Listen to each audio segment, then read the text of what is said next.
Hey everyone, welcome to episode 20 of Formidable Opponents, a show that pits three people who have known each other virtually their entire lives in a series of conversations as we argue what is best in a variety of fun, engaging, and critical pop culture topics that we all like to debate about. I'm Randall, and with me always is Bob and Joseph. And today's topic, we're hitting you up with something a little different. Since this is our 20th show, we're doing Pop Culture Roundtable Shoot the Shit Edition. We'll talk a little bit more about that, but before we get to our show, I want to recognize our sponsor, Cerebral Digital LLC, a digital marketing firm based out of San Antonio. They have everything from website design, social media management, and graphic design. Perfect for small businesses on a budget. Their specialty is helping those startup businesses. Cerebral Digital, a better, smarter, and more affordable way of marketing. We also want to give a shout out once again to Dina at Creative Little Pill. You can follow her on Instagram. She does great artwork for us. We give her our silly ideas. You'll see our artwork today. It's Chad Kroeger from Nickelback holding a picture of us. We gave her that idea and she ran with it. It gave us our cover art for today. So we want to give another shout out to Dina as we do every week for the great artwork she provides for this show. Today, fellas, we are arguing. Actually, we're just discussing Pop Culture Roundtable Shoot the Shit Edition. How are you, Bob and Joseph? I'm good, man. I just before we get started, just because of what you mentioned, and a little shout out to Dina. Look at this photograph. I'm gonna put that in your head. Damn it, I hate that song, but I love it at the same time. I guarantee you that song will come out at least. One of you all is gonna say it. One of you all is gonna sing it, Joseph. No, you know what? Usually I say sing it, but don't sing it, man. 10 minutes into this podcast, you're gonna hear Bob. Look at this photograph. What the hell is on Joey's head? I was going to say, what's crazy is you sound pretty good. You sound even better than Chad Kroeger, Joseph. Yeah, oh, that would be nice. So today, fellas, we're doing a special 20th episode edition. We've been renewed for a second season. We just need 29 more to catch up to Grey's Anatomy. So for those of you who've listened to us, you know our structure. We do an intro. We do an opening dialogue, honorable mentions. We explain and defend our picks.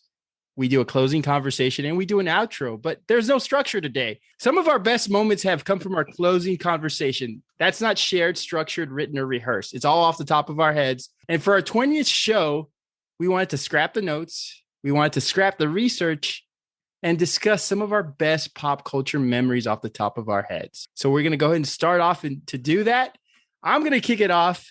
These guys don't know anything about the question. We're in uncharted territory. We prepare it, and these guys will tell you that when we're studying these things, we'll go on deep dives. We were talking about how we were looking at Led Zeppelin videos for 2 or 3 in the morning for our last episode. Interviews, actually. Go ahead, Joseph. Basically, we didn't want to write anything today. We were just being a little bit lazy. Yeah, exactly. Randy's getting ready to travel, and we said, fuck this. Let's just have some fun. Let's have some fun. Let's don't give out away all our secrets, Joseph. It's an extravaganza. We'll cut that out. Just don't say circle. Oh, by the way, Bob, what were you going to title this show before we decided? Pop Culture Roundtable Shoot the Shit Edition? I think that's what I said, didn't I? No, I think you said Circle Jerk Edition. I don't want people Circle Jerk Edition. Or Circle Jerks. Pop culture circle. I wanted to go with nights. A circle of jerks. This all might be cut. Yeah, that's right. That one for sure. So for sure. I wanted to talk to you guys about my question, and it's music related. As everybody knows, we love music. It's the Valley. We're all related. Yes, and I want to share a memory. Actually, it's a memory that I share from your uncle Bob, my cousin. Of course, you ruined that last week and ruined that secret behind the velvet rope. My cousin, Bob's uncle, once shared one time. We were riding in a car, and he's a big 70s rock fan. He's somebody that also inspired last week's episode. If you haven't caught it yet, check it out. Best 70s rock song. So he was talking to me one day. I was in the car with him, and a Casey and the Sunshine Band song came out. And I remember him telling me, I was really young. I remember him telling me I used to fucking hate these guys, because I was into Zeppelin and Floyd and, all these other bands. And when Casey and the Sunshine Band played, he was never a fan, but he said he enjoyed listening to the song today. He says it brings back a nostalgia factor. he told me that, you know, when you get older, you learn to appreciate songs of a certain era. I discovered that recently. I was driving one day and there was a song that came out when I was in high school. I think you guys remember the Four Non Blondes. What's up? You guys remember that song? Remember it more as a club song than anything. Before I even knew it was an original, like just DJ regular Miko song, I knew it as the club song. So learning that it was a regular, like folksy rock song was a trip. Is that I said, hey, what's going on? Yeah, that's the one. It was remixed. It was remixed by I think it had more success though, like that though, right? Didn't it? I think so. I don't know. Not to say that it didn't, you know, on its own, but continue, please. It was remixed by DJ Miko. See, we don't need notes. All this is off the top of our heads. All I know is Doc Martens became the highest selling boot after that music video came out. That's true. And she kind of stole Slash's look, the lead singer in the video. True. Anyway, I hated that song. I loathed it. Just along with other songs like "Stay" by Lisa Loeb. All I want to do is have some fun by Sheryl Crow. I do not like Lisa Loeb. I did not like those songs when I was in high school. I fell in love with that girl when I saw that. No, dude, it was love at first strum. I've learned to appreciate it now, and I've also learned to appreciate What's Up. And it took me back to that moment with my cousin where he said, you know, I didn't like Casey and the Sunshine Band when I was in high school, but I learned to appreciate them now because it takes me back to an era, high school, college. And What's Up now takes me back to an era of high school. And it's something I enjoy listening to. If it comes out on the 90s on 9, I will play that song through. I will put it a little louder. It wasn't a song that I particularly liked, but it took me back to a place. So I wanted to ask you guys, my question is that we all know there are songs that take us back to a certain place, certain point in our lives. And I want to talk to you guys. And I know we're going to do a guilty pleasure song somewhere, guilty pleasure episode somewhere along the line. So I wanted to really pinpoint this. One thing I do know that you guys would never agree to is do a best boy band song. So I kind of want to trap you guys in with this. So you guys, let's wait a minute. You guys were in middle school from, I guess, high school, 1999, 2003. So you guys were right in the prime era of boy band dominance. I was watching a show called This Is Pop. It's a great show, by the way. You could stream it on Netflix. And the first episode was about Boyz II Men. And Boyz II Men in 1991, when I started high school, sheer dominance, the way they were marketed, the way they sang, the way they danced, the way they were just omnipresent. I mean, ubiquitous everywhere. Boyz II Men was a huge phenomenon for about 5 years. I lucked out. I really enjoyed a lot of their music. They went from hip hop beats to a lot more sultry, sensual music. But what I want to ask you guys, Joseph, who likes death metal, Bob, you like a lot of classic rock. I don't think I've ever heard you guys jam out to an NSYNC or Backstreet Boys, but you guys were in the prime era of your youths to listen. What'd to you say? Youths. to listen to these horrible songs that you got to admit, when these songs come out, they take you back to a place, they take you back to a time, and even though you may have hated them, they do remind you of some good days. So my question is, which boy band song takes you back? You hear it on the radio, you'll listen to it through and through, and it'll be it'll be something that, you know what, this wasn't so bad. I don't know why I was so anti boy band. I don't know why I had all these stigmas against them. I will listen to that song. I'll give you my answer, but I'd like to hear your answers first. You drop. Let's go, Joe. What do you got? Actually, go ahead. No, I needed to clarify are you asking which one did we think like, okay, you know what? That one wasn't bad. Is that? Yeah. Well, or what reminds me of, I think it's got to have two components. It's got to remind you of a moment in time, which it obviously has to, because you guys were right in the mix when boy bands were big, or at least that wave, right? And it's got to be something that you never admitted that you liked, but you're like, you know what? I always kind of like that song, and if it plays now, I'm driving, it's on the radio, I will listen to it, and here's why. Oh man, that's just not going to happen. I mean, not because honestly, you know what? I'll give you an answer, and it's kind of like an offshoot of the answer. And whether you think it's fair or not, who gives a shit? Blink-182 did All the Small Things, which was kind of like a spoof of the boy band kind of songs, and that little I don't know what you'd call that little run that the boy bands had, and all the small things when it came out, and with the music video, and it's kind of making fun or poking fun of the boy bands, and that song actually hits home perfectly because it's a song I really I thought was funny at the time, and it's a song that I can still listen to nowadays. I know that doesn't kind of fit the narrative that you're trying to. Yeah, don't cop out of this one. I know. I mean, I can honestly. I'm trying to think of a fucking boy band song that I'm like, oh yeah, that was a good one. I'm trying to think of maybe music videos. Let me give you some time. Let me ask. Okay, if you got it, good, then go for it. I got it. It's probably the one to make me look less like a sissy too. That's perfect. In sync, bye. Justin Timberlake. Don't tap your desk. I have to because I figured out my point. So I'm thinking that that song was as catchy as it was.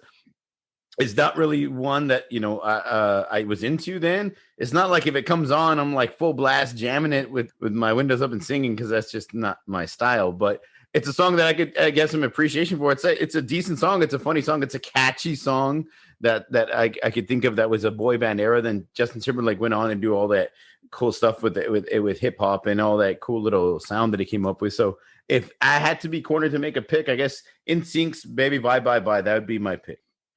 Just to add to that, yeah, dude. I mean, clearly Timberlake was destined for other things. He had a way better sound afterwards. I actually don't mind listening to newer stuff. And hey, what did he do? He did something with Chris Stapleton, right? Was it any good? I don't know, but it was good. So that's really cool. I mean, it just shows you one thing. Let me ask you this question though: would you consider is LFO considered a boy band? 100%. Yeah. Okay. I think spent a lot of time with Lou Pearlman. So yeah, I would say if I have to fucking list, give you that song, it's probably gonna be Summer Girls by LFO, because I mean, geez, I think we were joking about this the other day, weren't we? We maybe said something in a podcast, and we but if you actually hear it to this day, the lyrics, as stupid as they are, they're catchy. And I guess it reminds me specifically big time of that era in particular because of that one horrible line. I like girls that wear Abercrombie and Fitch, because when we were in high school, that was a huge, that was a big clothing line. All the girls were wearing Abercrombie and Fitch. It brings to mind a friend of ours. I'm not going to say his name, but he really liked that song. I think maybe Bob knows. I know exactly. He used to sing it a lot too. Does he listen to us? No, he doesn't. He doesn't listen to us. He doesn't live here. No, anymore. He's into fucking LFO. He doesn't listen to it. So yeah, I mean, and am I gonna listen to it if I'm listening to 90s on 9 or something on Sirius XM, and if that one comes on, I'm gonna turn it down so that nobody knows that I'm fucking listening to it. And sure, I'll listen to it. Some of the worst lyrics I've ever heard in my life. I don't know how you can Chinese food make a lot of non sequiturs. Yeah, nothing makes sense. Yeah, stupid. It was. I mean, but it is that. Yeah, that song. I think if I can appreciate it now, because it had a. If you listen to it now, this Bob shaking his head. Bob would never, he would never admit to this. If I can do it, me, the death metalhead over here, can change. The metalhead. If I can listen to it and be like, you know what, that's a good beat. Maybe if somebody else was singing on this, it would be a little bit better if this was retaken nowadays into something else. But as soon as we log off, you're gonna have to listen to Sepultura the rest of the night so that we can probably get your straight head back up. Can I suggest something to you guys? The lead singer of LFO, Rich Cronin, who he died of cancer about 10 years ago, maybe. He has a great interview on Howard Stern. It's on YouTube. Just Google Howard Stern. Rich Cronin talks about his boy band days, talks about the time he dated Jennifer Love Hewitt, and really good stories. Legend. That's right. That's, I wanted to be one of those guys that dated Jennifer Love Hewitt. I've had a crush on that girl. You wanted to be her hero, baby? Like I did. I'm sorry. That's like boyhood crush since I think I saw her. Take away your pain? No, I saw her in what was that old movie, House Arrest? I think that's when I first saw Jennifer Love Hewitt, and I was like, Who is that girl? I got to tell you, so I used to watch Party of Five, and anytime somebody would come into the room while I was watching, I would change the channel because I was so embarrassed. Because I grew up in a household where they watch wrestling and football and everything. And anytime my brother would come into the room, I would like jump and like change the channel. And come to find out, a few years later, he was really into Seventh Heaven. So I was like, dude, you too? Right? And Felicity. Felicity. I will say this, and I guess I didn't give my answer. I will say this. I will go up to bat for Backstreet Boys. I Want It That Way. I think that's a really good song. I think the fact that they sing it gets a lot of like, well, I don't want to listen to them, but it's really good. It's like our generation's I'll Be There. They even have Kevin, the guy that can't sing for shit, sings it like our generation. Who's our generation? I'll be your generation. Everybody that graduated like in 95 shaking their head right now, like, what the fuck? I'll Be There, like the Jackson 5. I'll be there. I would put it up. I would put it up as a song as good as that. It's a great song. Don't get me wrong. They're talented dudes. They can sing. I know that. I know that. I'm surprised you didn't mention New Kids on the Block, Rand. That was more like in your like. It was New Kids on the Block was. I don't know if they had a really good song. I don't. The Right Stuff, Randy. Come on, you still do the dance there. When you'd get drunk at night in college, and you would do that little dance in your. I'm not that old, but yeah, New Kids on the Block. But I Want It That Way. I think it's a good song. They had a bunch of hits. Chinese food. They did, man. New Kids on the Block were great. New Kids on the Block were. They had their moment.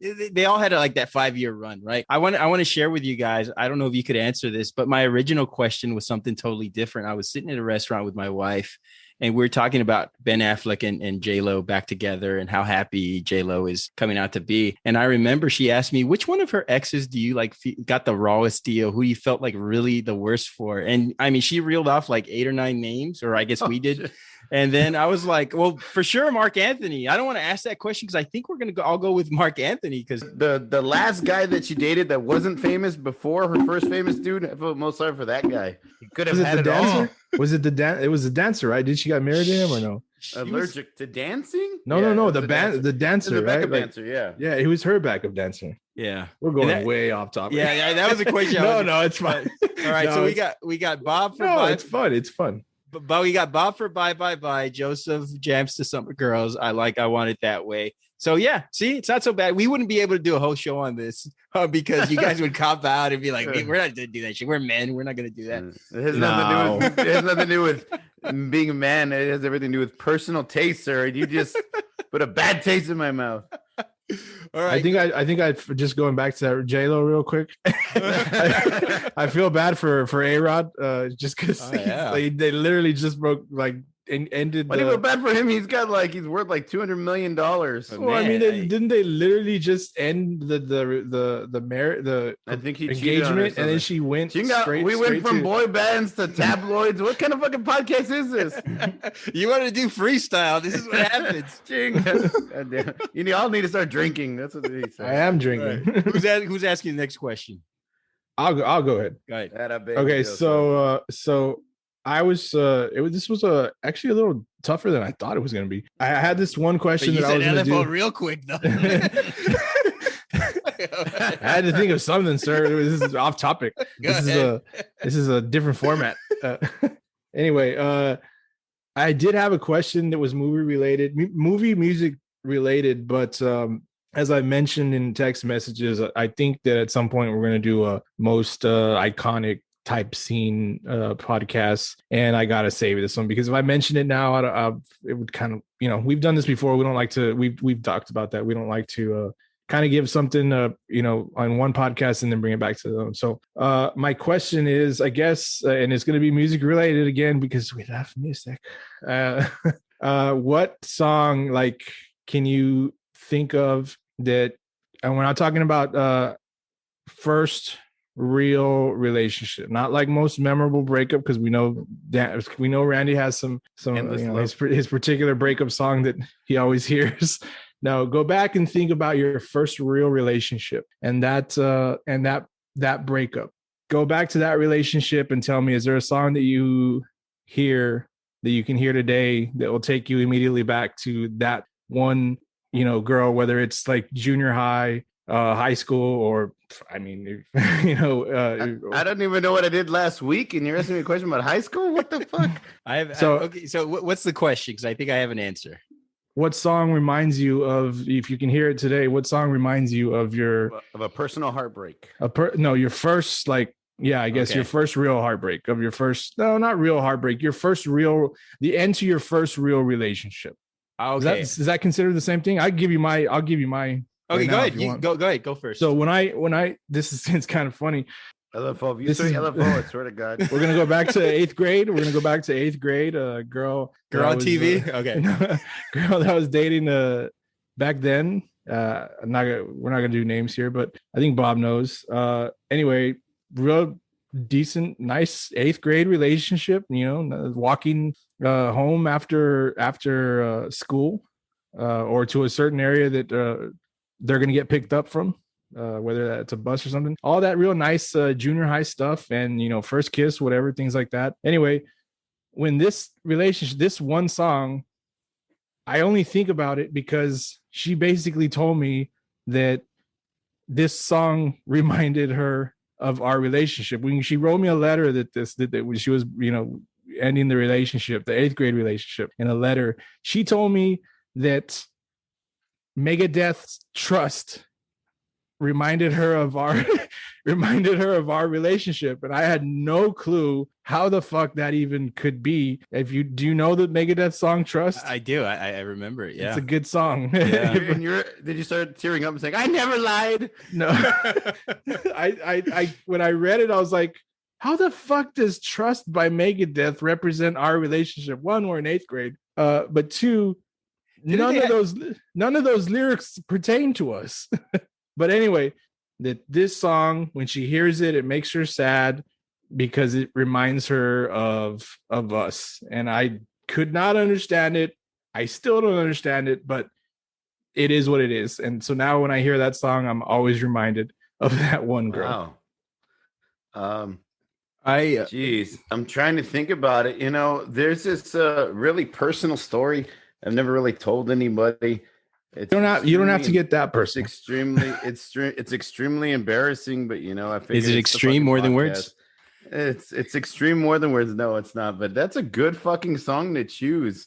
I did date this girl. I didn't choose it. It was chosen for me. I can't not think of this fucking girl when I hear this song. I did date this girl, and we had a really great relationship. And at one point, I used to. There was a song that we were kind of like connected with, and I even, I got drunk one night, and I even sang her the lyrics over the phone. And embarrassingly, one of my best friends actually heard me singing, and it was so fucking embarrassing because he heard me singing to my girlfriend over the phone. I mean, who does that? But Aerosmith came out with "I Don't Want to Close My Eyes" at one point in time, and that song, now every time I see it, I get like it. Makes me think of that girl, and it embarrasses the shit out of me. But it is what it is. But if you're gonna talk about breakup song, I think that's the one that I'd probably most connect with. I guess you could say pretty embarrassing story, but shit, I was a sophomore in high school. Who cares? When you mentioned Megadeth Trust, I got that song mixed up. I was running the lyrics through my head, but the lyrics I was running for was Almost Honest. That was another Megadeth song. Yeah. So I think Trust I'll have to listen to again. I do remember Almost Honest. This speaks to the quality of women that I've dated throughout my life. They're listening to Megadeth and Cradle of Filth. I mean, why do you think they broke up with you? You're listening to LFO. I have a very unconventional song, and I do have a story. First high school, it wasn't really a heartbreak for me per se. I was at the time I had dated this girl. I was in high school, and it was like my first serious relationship. And I remember we were in her car. She came and picked me up, and we were talking because she had an opportunity to move. And I wanted her to, I was like, you know what, we're too young for this. You should move. And I think she was a little offended that I was like, no, you should move to this other city and we'll keep in touch. And this was, pre-internet and email and all that stuff. So, we'll write letters to each other. And I remember, two things I remember about that moment. I was moving my seat back in her car, and she has one of those adjustable seats underneath where you like pull the lever, and I pulled it off. I guess I had a lot of adrenaline going already because I wanted to get out of this relationship so bad. And I pulled the lever off, And I remember she was already crying because I said, you know what, you need to go. And I mean, we're teenagers. You need to go off and you need to do your thing. And, you know, college is around the corner. And she was upset that I wasn't, you know, fighting for like, hey, you got to stay here. And we'll see it off into the sunset and everything. And then when I broke the thing in her car, she started crying even more. I mean, even louder.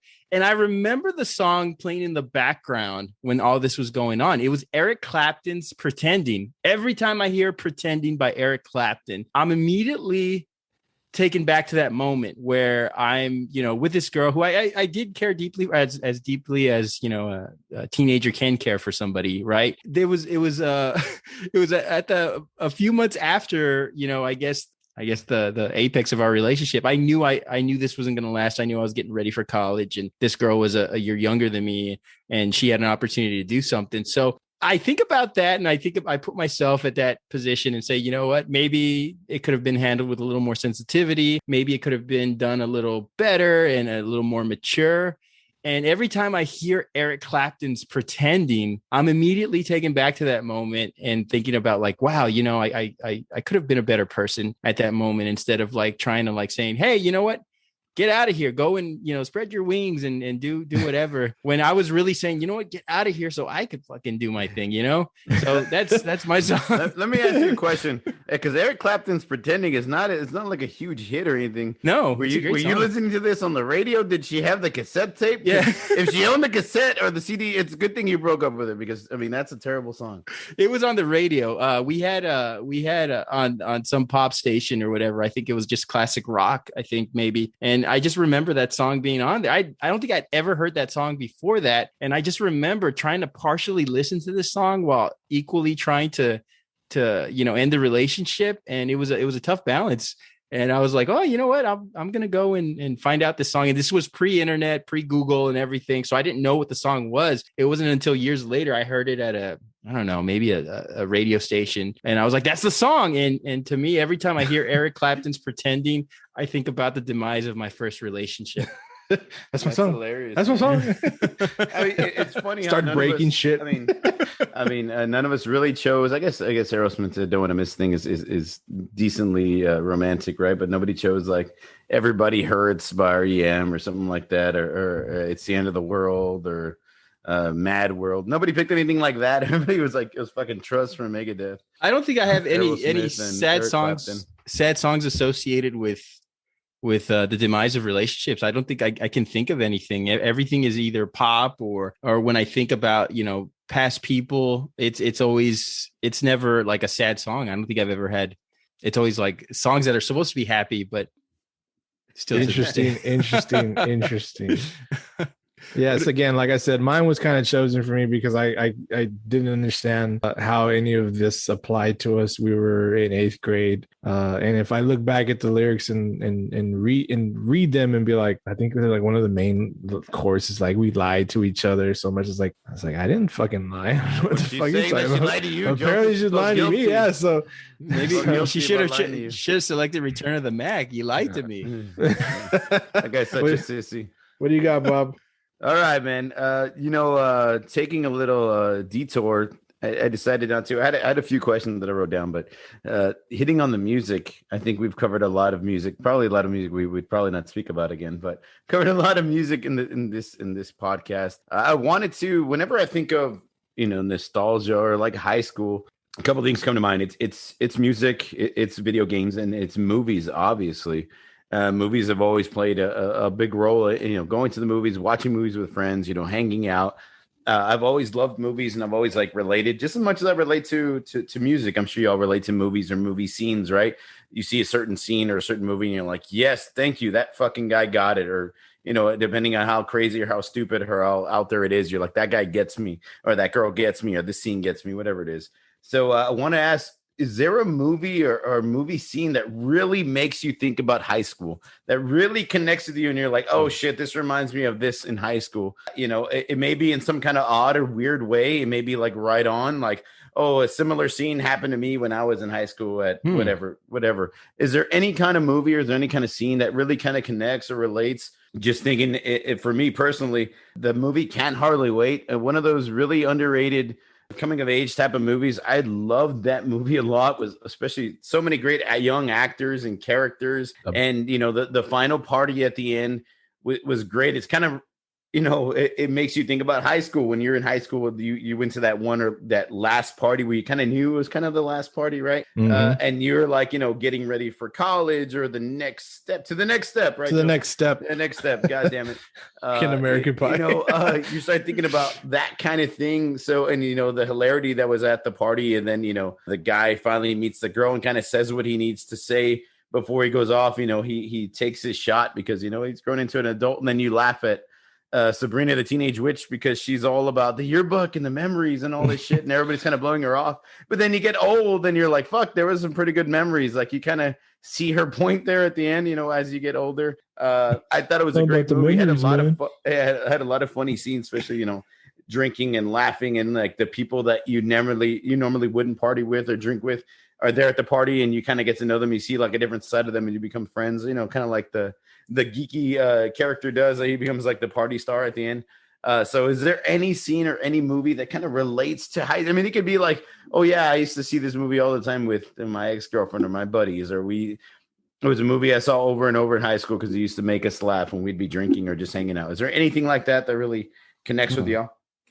Yeah, I can say mine. I'll go straight up just because, and Bob can probably agree with this. It might not be so like in tune with what you asked, but if I had to say a movie that I've seen a few times that I probably won't watch when it's on, Friday Night Lights, because, you know, you and I played, you know, you got it, you know what I'm talking about. We just in any pretty much and not just us, any as you know, student athlete in general. Bob and I went to high school together. If y'all didn't know, we've known and like it said in the beginning of every podcast, we've known each other virtually our entire lives. So Bob and I played, you know, many sports together. But just that, you know, that scene at the end of the movie, at the end of the book. I know it's a book. I know the book is different from the movie, but pretty much is the same story coming across. That ending scene, yeah, that reminds me pretty much of high school, you know, because there were the group of seniors at the end of the movie, and when it was over, it was over. And as big as sports was in our lives growing up, playing sports, knowing, you know, when we played our last game, knowing that it was the end of our high school sports, you know, careers or whatever, if you want to call them careers, just because we had done it so long, you know, it's that's probably and I like I mentioned, I don't really like to watch that movie very much because I know, and I'm not trying to sound like one of those dudes. It's like, you know, or these people that are like, oh, you're just, you know, trying to relive. No, trying to relive any, you know, past glories or things like that. Those are just good times. Just good times with my friends, with people from. One of the things that we like to talk about, that we talk about frequently about sports, is how, you know, they bring people together, the players, the team, most of the time, I guess, and just, you know, it was fun. We have great memories of people and people that we went to high school with, playing sports with them, and who maybe we didn't have the same vision for life or the future, but for, you know, 4 quarters on a Friday night, we were all together. And we had great relationships all throughout school. I just think, you know, sports are this really great way of bringing people together and learning, you know, discipline and plus, things like you that. know, a lot of people from different backgrounds, right? So it's not about, you know, thinking like, oh, you know, you're stuck in the past, or it was just a really great time. It was really good memories of playing sports with my friends, and knowing that it was over when it was over. I mean, it sucked because we knew that, you know, this is it. That was the end. After this, you know, life is next. You know, we're done, and we're going to graduate, and, you know, we're going to go on and see what happens in the future. So yeah, I'd say, you know, that movie or that, you know, scene or whatever, that's always going to remind me of like my you know, high school years, I guess. What about you, Ren? Did you think of something? Yeah, this is a tough question. I think I obviously grew up in a different time in high school wise. I think when you said movie that reminds you of high school, I immediately thought of Reality Bites just because of the look, the aesthetics of it, the zeitgeist, the way they talked, and the way that movie was just so about the culture. It's a good movie. I wouldn't call it a great movie. I think it's a good movie.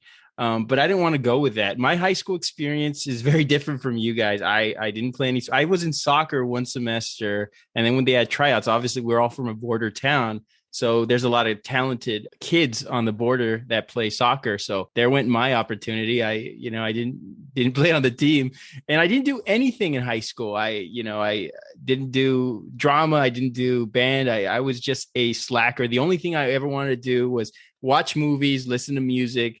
I would play basketball with my friends. It wasn't on the basketball team. And I remember one time my counselor, senior year, she was pulling us. I took an AP class. I took one AP class. It was history or political science. I was fascinated by it. And I remember she pulls me out of the classroom and she says, "You're applying for colleges?" And I was like, "Well, not right now." She's like, "Well, it's time." And she was looking, and like, she did not have anything on me. She's like, "You're not anything. There's nothing to beef up your transcript or anything." And she recommended, she was looking at my schedule. She's like, "You're taking a wildlife class." She's like, "Why don't you join FFA?" I was like, FFA. And I kind of had that grunge look going, and everybody in FFA, this is the era where they all wore those Garth Brooks, like square denim shirts. Yeah. And that still goes on to this day. Thunder rolls, baby. Lightning strikes. They were a good group. They were fun. I was in FFA for maybe 2 or 3 weeks. They would have barbecue fundraisers. I would bring like the barbecue sauce, and then I would leave. And that wasn't really my group. And so what happened was, I went to college, failed out my first year, had an 0.3 GPA. And all full disclosure, I have my PhD now. So, I mean, everything worked out well for me. I went 20 episodes without mentioning that. So, that's a record for me. So I would say the movie that reminds me of my high school days would be Clerks, because here's a movie that made slacker culture popular. It brought it to the screen. The way now, granted, I don't relate to any of those characters, maybe Dante more than any of them. Not supposed to be here today. Exactly. The fact that the way they lived their lives, it was just a day-to-day thing. A lot of little miniature episodes that happened out throughout the day that weren't a big deal, but were funny stories. They would go up on the roof and play hockey. That reminded me of me and my friends going and playing basketball. And it was that's what reminded me when I think of Jay and Silent Bob. And I know their movies were great for a time. They've really trailed off recently. I just saw the most recent one last year, and I was not happy with it. But I always think of the Kevin Smith films, especially Clerks, as being something I could really relate to, and the humor and maybe not the vulgarity or the gruffness of some of the characters, but the relatability to certain circumstances, the sensitivity of the lead character and the relationships and just going day by day and not really thinking of yourself as much, but knowing that your story and your background is really interesting and fulfilling. You just don't realize it. So I would say Clerks. In a row? We won't see the beginning of that line. Yeah, I know. I love that part purposely. Clerks is a great movie, man. Clerks, I really did love Clerks and Dogma, and I could see how, after Jay and Silent Bob Strike Back, it kind of went down. But I think they all matured and they all had families, and they went to rehab and shit like that. Stop doing drugs, and well, Kevin Smith still smokes weed, obviously actively, but he did have a heart attack. So life is different. I think as the older you get, I think humor changes, and it's either going to change for the better or maybe change for the worse. That type of thing where you're like, if you're still trying to hold on to the same, dick and fart jokes from when you're in your 20s, I don't think it's going to come off as well as it did in your 20s, as it will, when you're in your late 40s, early 50s, that maybe that quick, witty humor might be a little bit more of your wheelhouse now.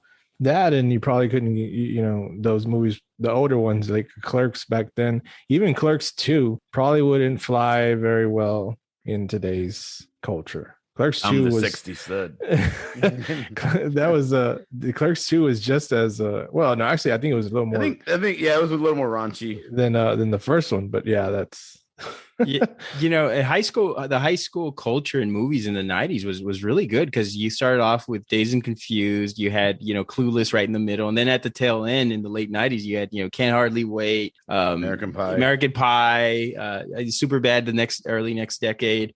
So there was and you don't see that anymore. I feel bad that these movies aren't being made. I think a lot of it's like, well, we don't want young people saying that or thinking that, even though that's what young people do. That's what they think. Yeah, exactly. And I thought they all had like really good. They're all funny. They all had their like crazy moments and over the top funny moments. And, they had their like stupid jokes and high school jokes and shit like that. But then they all ended up having like some cool kind of, realization or message, just like they did in the 80s with all the John Hughes movies. It's the same kind of thing. I was going to mention that though. In the 80s, there was more. The John Hughes movies, I'm trying to think of like another Can't Hardly Wait. Like there wasn't, like I look at Can't Hardly Wait, and it's that generation's St. Elmo's Fire, maybe Breakfast Club. No, I mean, but no, those college. Yeah, but like you look at like Pretty in Pink, 16 Candles. That era, those of the what are those 80s movies, 80s teen movies? They were able to knock those out. Like, I'm trying to think. I think if I think really hard, I'm like at Can't Hardly Wait, and then Nothing, and then American Pie, and then the couple American Pies, and then Nothing, and then Superbad. So it's kind of like the 80s were the last real teen movie. I mean, we don't see a lot of it either. I mean, like you mentioned, there's not a lot in the 2000s and up to date. There's not a lot of high school type movies right now. Teen movies that are like that coming of age type of movie. They don't make them anymore, man. I wonder why. John, and I agree with that. John Hughes had the monopoly in the 80s. Mm-hmm. But then even before that, Porky's, those movies were really big. And then you had a bunch of like screwball type movies in the 80s that, were straight to video, but we used to watch them all the time. Then you had that gap and they had like more, I guess, teen friendly movies in the 90s. And then, of course, once American Pie came in, then you had the Judd Apatow movies and some of that stuff. But you don't see that. You don't see the raunch. It's missing. I'm not being an advocate. I'm not advocating for it, but there's an audience for it, and that there's a lot of parallels to what teens are going through. But exactly. I don't know if anybody would do it. I honestly think teens nowadays or young adults see worse shit on an app in their phone than they do in a movie. That stuff's made available to them in an instant with this, so it's weird how, they won't make movies, but the apps that are out there are available to and can provide, some, you hear about it. Like you can't open up Yahoo nowadays, Yahoo News, without hearing about some kind of, viral TikTok video. And it's just like, what the fuck, And I think that's part of the issue. I think part of the problem is that everybody's so consumed with what other people are doing that they're not taking a vested interest in what's around them. And we all do it. We all check these, viral videos, memes and all that stuff. But at the time, we didn't have that to our disposal. No. And I was trying to think of the last like high school movie. I think the last one I saw was, Project X. And then maybe Blockers. Blockers was more of an adult movie, but it had some high school elements to it. You know what's really cool that they have Cobra Kai right now. It brings back that nostalgia, that coming of age type of thing. I really like it for that because you don't see any shit like that nowadays. Yeah. You don't see like the kids acting like there's like they normally do, or cussing, or an adult cussing, or having a beer around kids and saying something stupid. Like now it's all like, you can't do that, you can't say that, you can't show that in a movie. And you're like, it's a fucking movie. That's what I mean. I just think like to go to what Bob said real quick, to act like this, like people aren't living, doing this now in life. There aren't like, I hate to say it, but to act like, high school kids aren't, going to parties and drinking. Come on, you're stupid if you think that that's not happening. Because they're not seeing it on TV, so it's not happening. No, it's happening. You just you just want to choose to not acknowledge it and hope that it goes away. And that's I think we learned more from movies back then. I guess we learned, maybe not the best lesson, or maybe we did. Maybe we did learn the right thing. We learned to be better, because of somebody doing something stupid in a movie, Yeah, exactly. And I think it was like a lot of things were with the, there's obviously an adult writer, a professional writer writing these movies or these TV shows and these coming of age stories. And that's how we learn from these guys, these adults with experience that are writing about their previous experience or something that reminded them of their previous experience. So you kind of like pick something up, pick up a lesson learned along the way. And nowadays it feels like kids and students and teens nowadays are like trying to learn from each other or learning off of Instagram or Snapchat or Twitter or TikTok on how to act, how to be a person, you know what I mean? And I think that's where I think there's a huge split down the middle of the kids that kind of grew up in our generation where we learned from movies and things like that. Maybe because we weren't so influenced on social media, but this new social media teen is just completely different, man. Yeah, and Cobra Kai I think would be the closest thing, and even the fight scenes, even though they look like something out of Game of Thrones, I think that at least the teenage aspect of it is somewhat honest, but nothing like it was in the 80s and 90s where you had all these we got to lose our virginity, movies and get on with it. And where the bunch of like screwball comedies came in. You don't see that anymore. I don't know if there's going to be another audience, especially with cancel culture. I don't know how you get that across. I was listening to Quentin Tarantino. He's got a lot of interviews out there right now. Check it out. He's on so many podcasts. Dude. He's doing so much stuff.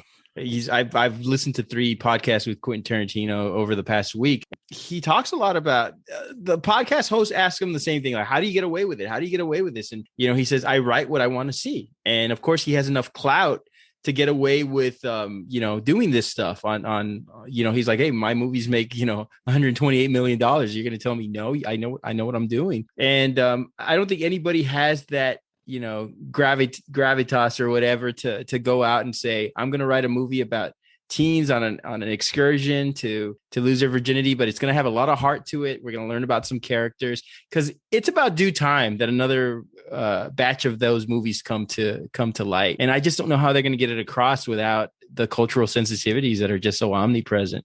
Yeah, I agree with that 100%. It's like it always seems like a fine line, but you know what? You're going to piss off somebody. Every movie, every song, every, something that makes some kind of impact, it's going to piss somebody off. You know what I mean? If your heart's in the right place and it's meant to be like just fun or funny or a comedy, I think we've mentioned this, a couple of 100 times before, like, the intent is for it to be funny and not to be taken so goddamn literally and so goddamn seriously. So I think that's, as long as their head's in the right place, their heart's in the right place, and it's supposed to be just a comedy, just something that's funny, a coming of age story, then enjoy it for what it is. Shit. Even recently, what was that movie with Jada Pinkett? Was it Girls' Night Out or Tiffany Haddish? She made her a star. I can't remember the name of that movie. But you know which one I'm talking about. Where she pees over the crowd. Yeah, like even that's raunchy. But I remember the next day at work, people were talking about that movie, and hey, you got to go see this, and nobody. I mean, the movie's a few years old now, but nobody made a big, argument or stink about how the movie was vulgar. And there were some very explicit scenes in that movie, especially with fruit. But it just, I don't know why more of these movies are not I'm not saying I'm advocating raunch or whatever, but I'm saying there's lessons to be learned when you see somebody that looks like you on screen or somebody that's your age on screen going through the things that you're thinking about. I think you learn the moralities of it. You also learn the mistakes, the pratfalls and the victories of it. And I think you need those kind of movies. We had them in our generations. Like I said, my generation was, I learned from, all these movies, Kevin Smith, Clueless, these Dazed and Confused. You guys learned from, American Pie. And I know both of you love Freddie Prinze. And, you guys learned. Junior, sir. Freddie Prinze Jr., sir. So go ahead. Go finish your thought. No, I'm just saying that every generation's had their coming of age movies in that regard. And even though they might be a little bit even though they're on the rated R side, they've taught us a lot of things. And I think that's something that's lacking. And I don't think a lot of people you're not going to learn much from TikTok videos. You'll learn stuff through character arc and mistakes. Yeah. You know what it's an offshoot of a coming of age movie. Where are all the damn teen slasher films? The Halloweens, the Friday 13th. Halloween's coming back.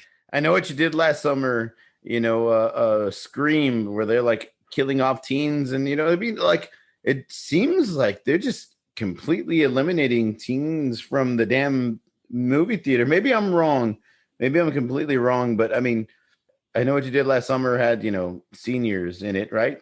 That kind of group. Of course, they're all in their mid-30s probably, but Scream as well. Friday the 13th, camp counselors and teens. And, all these slasher films. You don't see those nowadays either. What the fuck? It's just like the Conjuring 8 or some doll that talks. But there's nothing like, I would say, like relatable to it as well. Maybe that's something to look into. There's no coming of age movies. There's no slasher films that involve teens like they were heavily in the 80s and 90s. I think that's a little weird.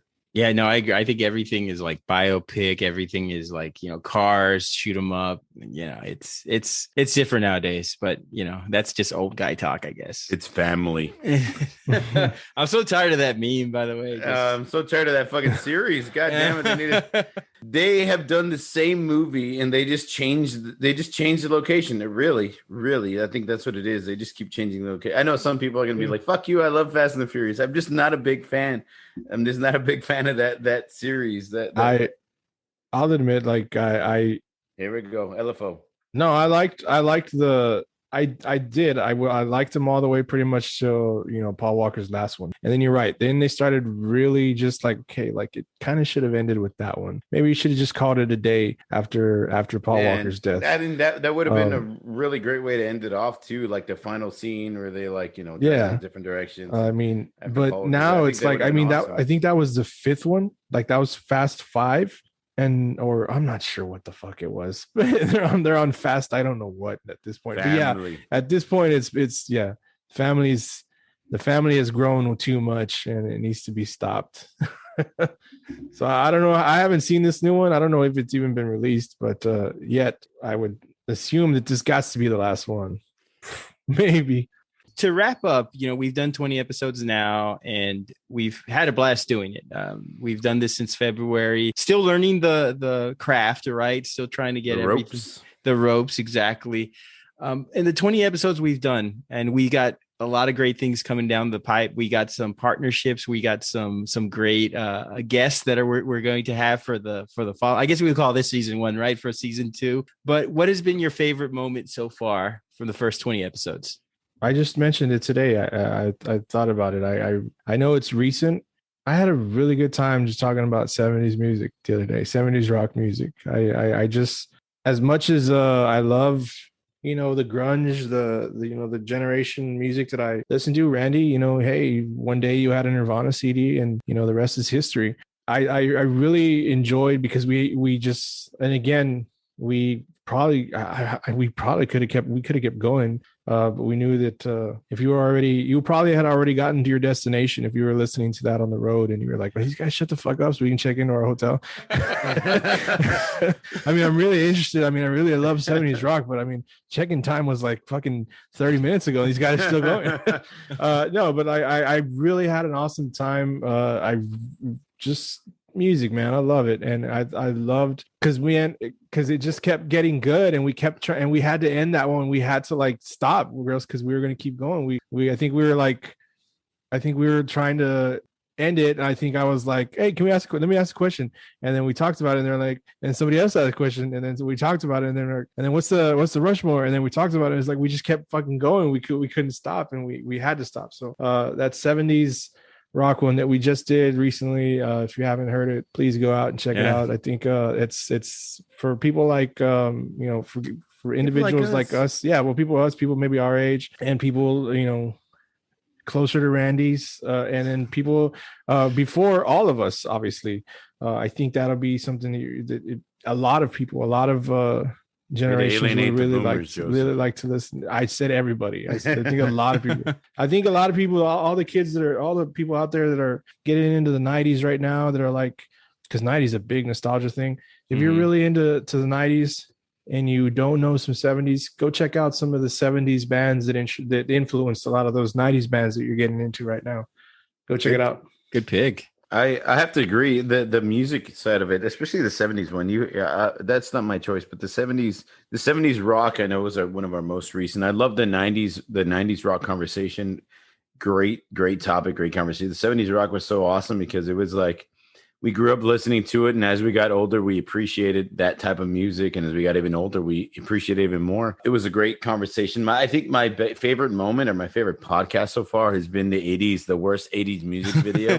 That's a good one. I don't think I've laughed harder in like a span of 3 days, other than me doing the research. Well, you wouldn't even call it research. It's just me sitting down and having a drink and watching 80s music video after 80s music video after 80s music video, and like laughing and rewinding and watching it again and making the choice and narrowing it down, and just so much fucking fun, man. I think it was one of the most fun podcasts that we've done. The research was great. The talking about it, arguing for it. I think it was a whole lot of fun, a whole lot of laughs. One of my favorite podcasts, besides the Heartbreak and the Action Hero, but that one, I think that's my favorite moment so far in our 20 episodes. Crazy 20 episodes. I remember editing that one and like laughing, and my wife was like, "What the hell are you laughing about?" And I was like, "Oh, Kiss Without Makeup and David Bowie, and Big Jack." It was fun to edit. I knew when I was editing, I was like, "This is going to be a funny episode." So check it out, everybody.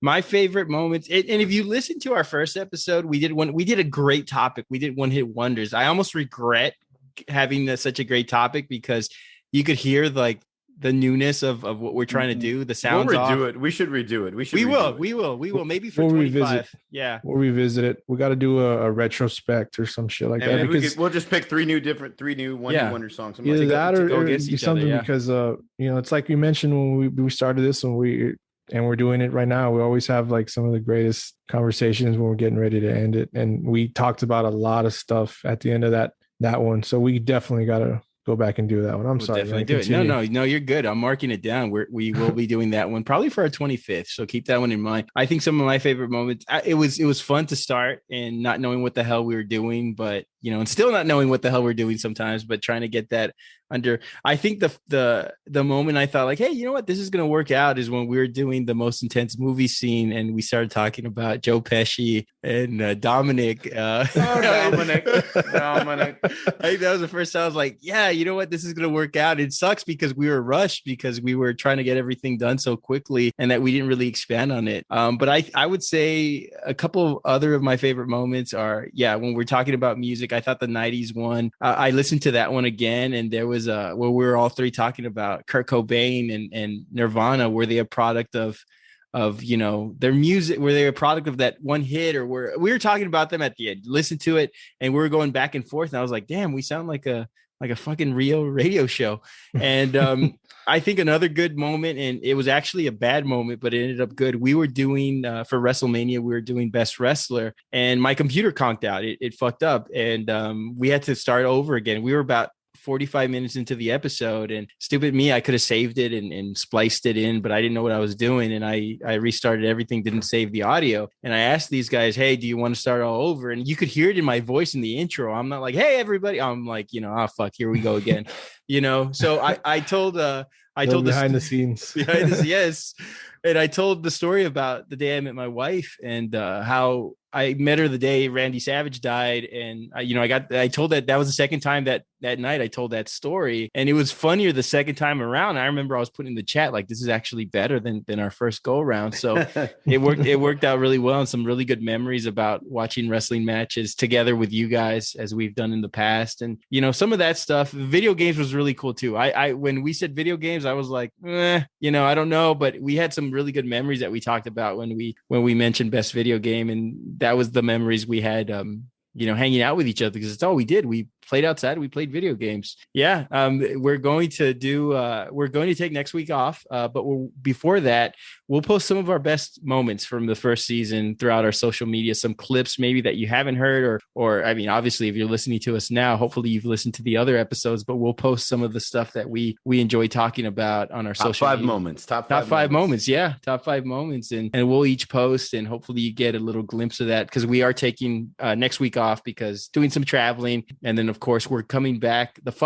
early the following week, and we will be doing worst 90s music video. We're going to have some guests on that we're excited about. And then we're going to be looking to have more and more guests as the shows go by. But I want to thank everybody who's hung out with us so far. Our numbers continue to grow. We're just so thankful for everybody who has listened to us. If you listen to one episode or if you listen to 20, man, just thanks. And there might be a few people out there who listen to us for 3 minutes and they were like, fuck these guys, but thank you too. I mean, geez, it's a chance, Thanks for giving us a shot. You know what I mean?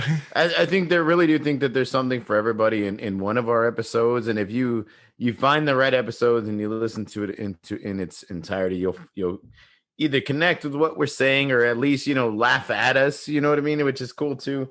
I really do think that we have a show that's still growing, and we have a decent amount to offer to our listeners.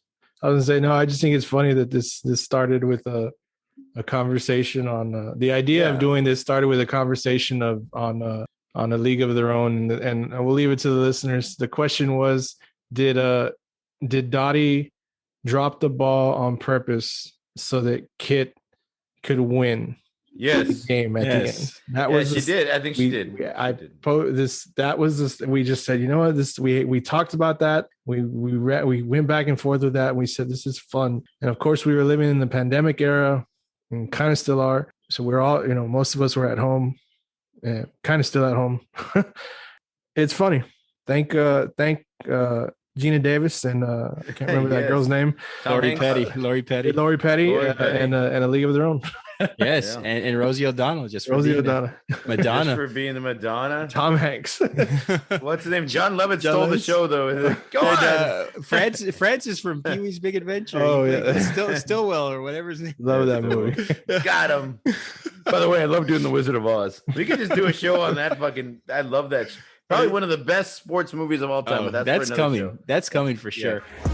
That's our show, everyone. Listeners, we'd like to hear from you. Hit us up at formidableopponents@gmail.com. You can follow us on Twitter and on Instagram. Just type in Formidable Opponents. You'll find us there. And we want to thank everybody for listening to us. These first 20 episodes have been a blast. The next 20 are going to be even better, we promise. And we're going to have some awesome guests in the coming weeks. And we know you're going to enjoy listening to them as much as you've listened to us. So for Bob and Joseph, join us next episode when we talk about worst 90s music video. We're going to have some guests on. It's going to be a blast. So for Bob and Joseph, this is Randall. We'll see you guys next episode. 37 in a row.